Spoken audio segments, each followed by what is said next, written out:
नमस्कार उज्जैन, मैं हूं आकांक्षा पिवाल और आप देख रहे हैं अभय न्यूज का 23 जुलाई शनिवार दोपहर का बुलेटिन। आइए नजर डालते हैं शहर की कुछ बड़ी खबरों पर।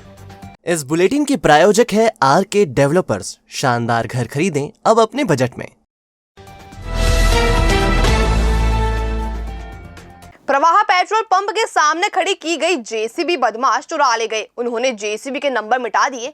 बदमाश जेसीबी को ठिकाने लगा पाते इससे पहले ही एक आरोपी को दबोच लिया गया। 2 आरोपी अब भी फरार हैं। दरअसल पवासा थाना क्षेत्र के मक्सी रोड पर प्रवाह पेट्रोल पंप के पास मोहम्मद सद्दाम पिता मशरूफ अहमद रहते हैं। उन्होंने अपनी जेसीबी पेट्रोल पंप के पास खड़ी की थी। 16-17 जुलाई की दरमियानी रात कोई अज्ञात व्यक्ति जेसीबी क्रमांक MP 42 DA 0498 चुरा कर ले गया है। पुलिस ने जब आसपास लगे सीसीटीवी कैमरों के फुटेज देखे तो जेसीबी माकड़ोन की तरफ जाती हुई दिखी। ऐसे में पुलिस ने अपने मुखबिर तंत्र को सक्रिय किया तो जेसीबी चोर का पता चल गया। पुलिस ने शाजापुर के मोहन बड़ौदिया तहसील के ग्राम हरियाणी निवासी वीरेंद्र पिता कनीराम नरवरिया को गिरफ्तार कर लिया। उसने बताया कि साले रामेश्वर पिता कैलाश चौहान और उसका साथी अर्जुन जेसीबी चुरा कर लाए थे। उन्होंने जेसीबी का ग्राहक तलाशने का कहा था। आरोपियों ने जेसीबी की पहचान छुपाने के लिए उसके नंबर मिटा दिए थे और उस पर गुर्जर और देवशक्ति भी लिख दिया था। पुलिस ने वीरेंद्र को गिरफ्तार कर जेसीबी जब्त कर ली है। अन्य फरार 2 आरोपियों की तलाश की जा रही है। आइए पवासा थाने के ASI SL अलावा से लेते हैं पूरी घटना की जानकारी। जिस दिन चोरी हुई है उस दिन यहाँ से ले गए हैं और वहाँ ले जाने के बाद इसको बताया, जिसको अब मैंने गिरफ्तार किया है, वीरेंद्र नरवरिया नाम का आरोपी है जिसको गिरफ्तार किया है।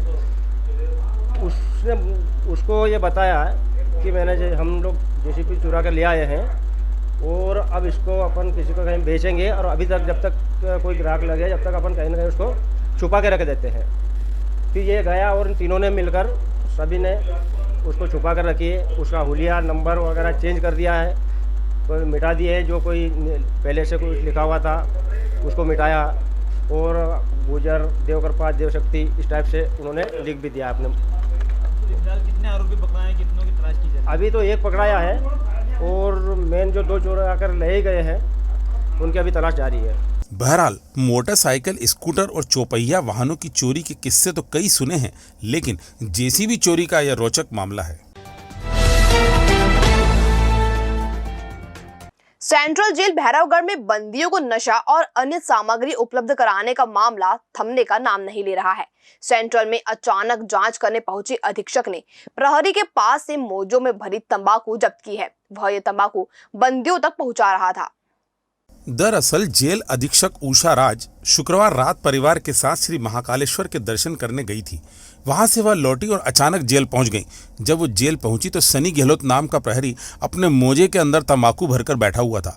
जब जेल अधीक्षक ने उससे पूछा कि मोजे में क्या है तो वह बौखला गया। ऐसे में उसकी तलाशी कराई गई तो मोजे के अंदर तंबाकू भरी हुई मिली।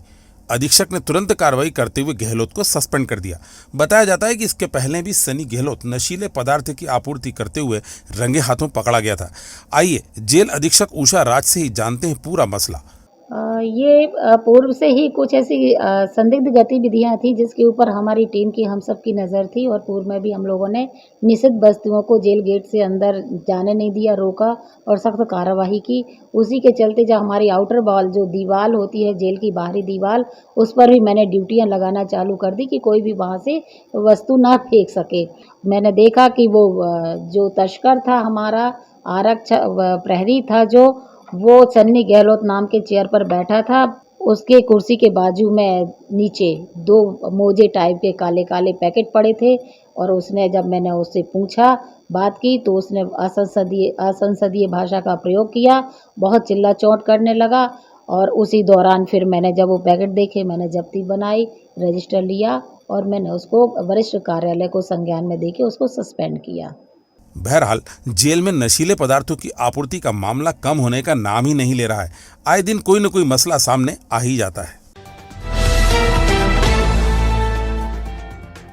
नीलगंगा थाने के न्यू अशोकनगर क्षेत्र स्थित कथित तांत्रिक ने 5 साल की बच्ची का अपहरण कर लिया। चॉकलेट देने के बहाने वह बच्ची को अपने साथ ले जा रहा था, तभी लोगों की नजर उस पर पड़ गई। घेराबंदी कर तांत्रिक को पकड़कर पुलिस को सौंप दिया है। दरअसल 5 साल की एक बालिका घर के बाहर खेल रही थी। इसी दौरान तांत्रिक मौके पर पहुंचा। उसने बच्चों के साथ खेल रही बच्ची को चॉकलेट दिलाने का झांसा दिया और अपने साथ लेकर रवाना हो गया। इसी बीच बच्ची के परिजन जब घर से बाहर निकले और उन्हें बच्ची नहीं दिखाई दी तो उन्होंने पूछताछ की। तब साथ खेल रहे बच्चों ने बताया कि बालिका को एक तांत्रिक बाबा ले गया है। ऐसे में तांत्रिक की कोशिश शुरू की गई। उसे लोगों ने पकड़ लिया और जमकर धुनाई करने के बाद नीलगंगा पुलिस को सौंप दिया। बाबा को कोर्ट में पेश किया गया, जहां से उसे जेल भेज दिया गया। टंकारिया काजी में रहने वाले एक 8 साल के बालक को सांप ने डस लिया। उसे परिजन उपचार के लिए तत्काल चंदेसरा के प्रेम नगर में स्थित निर्मला अस्पताल लाए, लेकिन चिकित्सकों ने इलाज करने से मना कर दिया। ऐसे में परिजन उसे दूसरे अस्पताल लेकर भागे, लेकिन तब तक बच्चे की मौत हो चुकी थी। दरअसल टकारिया काजी के रहने वाले राहुल सोनानिया के 8 साल के पुत्र यश को शुक्रवार की शाम 6 बजे घर के पास ही एक सांप ने काट लिया था। परिजन उसे तत्काल गाड़ी में डालकर निर्मला अस्पताल लाए, लेकिन चिकित्सकों ने पहले तो इलाज करने से मना कर दिया। इस उधेड़बुन में इलाज शुरू करने में देरी हो गई और यश ने दम तोड़ दिया। परिजनों का मानना है कि यदि इलाज समय पर शुरू कर दिया जाता तो यश को बचाया जा सकता था। आइए पिता राहुल सोनानिया से समझते हैं पूरा मसला। जिसके दौरान मैं शाम वहीं से वाहन करके लेके गया और वहाँ ये प्रेम नगर ईसा मसीह वाला हॉस्पिटल में गया था मैं बच्चों को लेकर।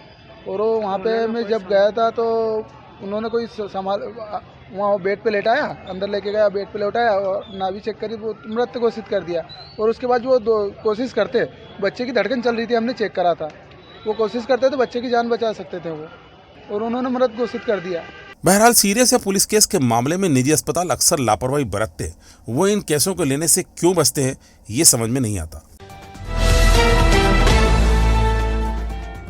भविष्य की चिंता छोड़ो, पंडित गोविंद गुरु से नाता जोड़ो। ना कोई पैसा ना कोई फीस, बस लीजिए गुरु जी का आशीष। आज ही जाने अपनी हर समस्या का समाधान। संपर्क करें 9827030415 या 9302230415। हमारा पता 8 अलगदाम कॉलोनी, सावे रोड, उज्जैन।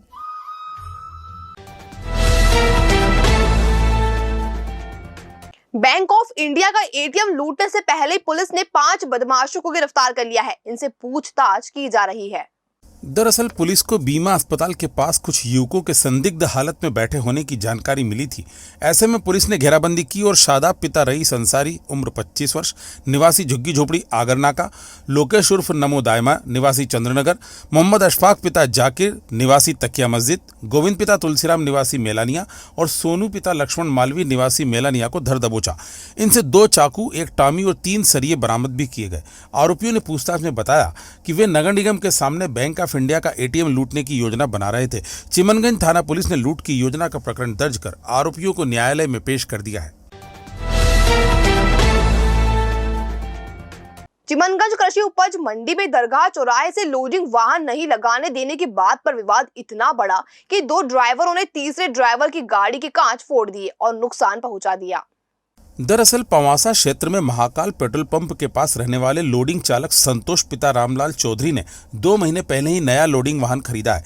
वह चिमनगंज कृषि मंडी के सामने दरगाह चौराहे से लोडिंग चलाते हैं। शुक्रवार शाम लगभग 6 बजे यहीं खड़े रहने वाले चालक राजू और कालू ने संतोष को स्टैंड पर लोडिंग लगाने से मना किया और कहा कि यहाँ केवल हमारी गाड़ियां ही लगेंगी। इस बात पर विवाद हुआ और दोनों आरोपियों ने डंडे और ईंट से संतोष की 2 महीने पहले खरीदी गई नई लोडिंग वाहन के कांच फोड़ दिए। फरियादी जब शिकायत करने थाने जाने लगा तो उस पर समझौते का दबाव भी बनाया गया। हालांकि इसके बाद भी फरियादी संतोष ने थाने में अपनी शिकायत दर्ज कराई है, जिस पर चिमनगंज थाना पुलिस जांच कर रही है। आइए संतोष से ही जानते हैं पूरा मामला। सर, हमारी गाड़ी कालू और राजू ने तोड़ी है। मेरी गाड़ी दरगाह मंडी पे खड़ी रहती है, 2 महीने से वहीं खड़ी रह रही थी और उन्होंने बोला हमारा अड्डा है, तुम्हारी गाड़ी यहाँ पर नहीं लगेगा। तो मैंने बोला ऐसा क्यों? तो बोला हमारी गाड़ी चलेगा, तुम्हारी दूसरी गाड़ी नहीं लग सकती है। ऐसा मगजमारी की उन्होंने। उसके बाद कल शाम के मैं गाड़ी में बैठा था, उन्होंने आके मेरे से माथाफोड़ी करी, तुम्हारी गाड़ी हटाओ। मैंने बोला क्यों हटाएं? तो उन्होंने लोहे का पाइप से मेरे ऊपर वार किया। उसके बाद गाड़ी के ऊपर कांच फोड़ा उन्होंने ईंट से, और इससे दोनों राजू और कालू ने कांच फोड़ा मेरी गाड़ी का।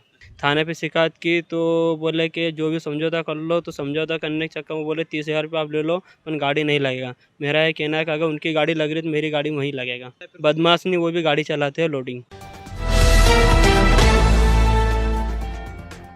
3-4 दिनों की बेरुखी के बाद शनिवार सुबह आसमान में छाए बादल बरस पड़े। शहर वासियों को उम्मीद थी कि जोरदार बारिश होगी, लेकिन ऐसा नहीं हुआ। करीब 1.5 घंटे रिमझिम के बाद बूंदों का कलक थम गया। इसी बीच हल्की धूप भी खिलाई। दरअसल पिछले 4 दिनों से बारिश का दौर थमा हुआ था।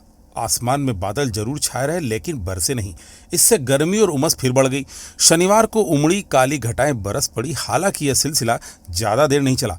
जीवाजी वेधशाला के अधीक्षक डॉक्टर राजेंद्र प्रसाद गुप्त ने बताया कि मध्य प्रदेश में जो सिस्टम बना था वह यूपी की ओर निकल गया है। बंगाल की खाड़ी में अब नया सिस्टम बन रहा है। 1-2 दिन में उसके आते ही तेज बारिश का दौर शुरू होगा, लेकिन वह किस गति से आगे बढ़ता है यह देखना होगा। और अब खबरें दे दनादन।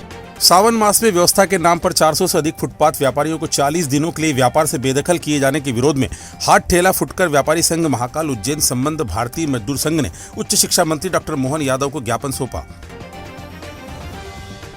आजादी के अमृत महोत्सव के तहत स्वनिधि महोत्सव का आयोजन किया जा रहा है, जिसमें स्वावलंबी और रेहड़ी पटरी वालों को स्वनिधि योजना का लाभ दिया जाएगा।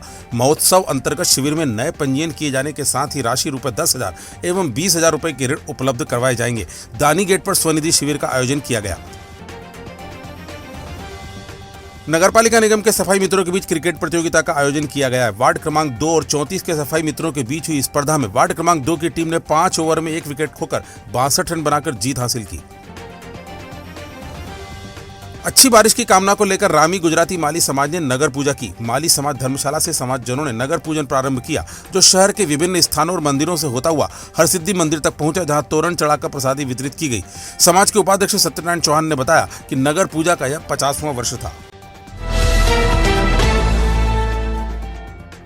तो ये था अभय न्यूज का आज का बुलेटिन। अगर खबरों को लेकर आपके पास कोई फीडबैक हो तो हम तक कमेंट सेक्शन या इनबॉक्स के जरिए जरूर पहुंचाएं।